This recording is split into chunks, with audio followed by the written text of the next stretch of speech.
Hola, ¿qué tal? ¿Cómo están? Yo soy Ania, tu entrenadora personal de español y bienvenidos a un episodio más de Tu Español en Uso.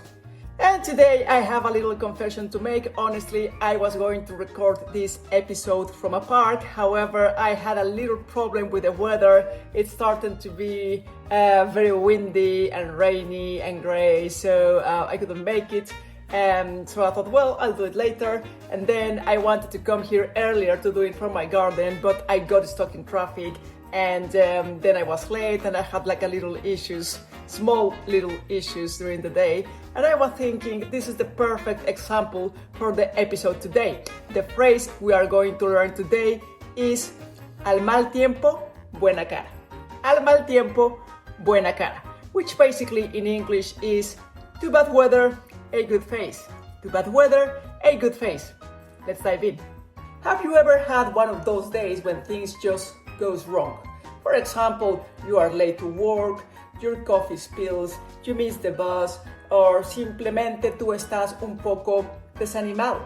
Well, in Spanish, we have a perfect phrase for this type of days or this type of situations, and the phrase is al mal tiempo, buena cara. Al mal tiempo, buena cara, which basically in English is to bad weather, a good face.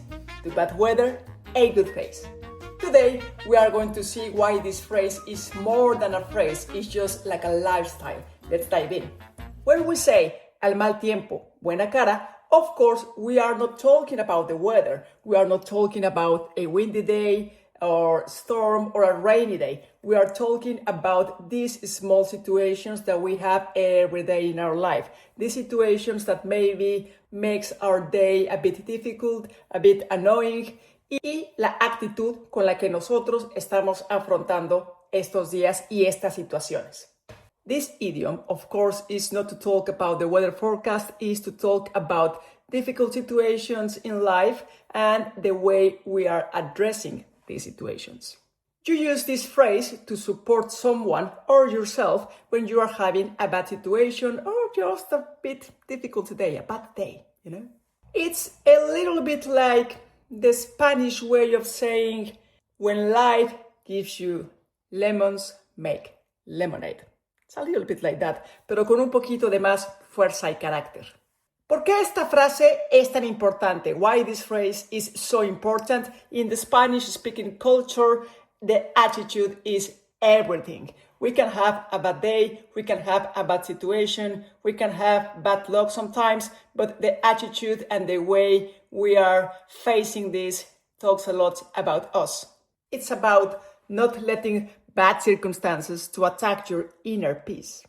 And I've noticed that even for Spanish speakers, even for people who are from Mexico, Spain, Colombia, Ecuador, etc., Spanish speakers, the native Spanish speakers, this phrase is a way to connect with our roots. It's a way to connect with our family and all the people who are behind us. Maybe our father, our mother, our brothers, grandmothers, everybody says this phrase to support each other. Es una frase que nuestras abuelas decían mucho y sigue bastante vigente. Es esa frase que nos está diciendo, continúa y no te rindas.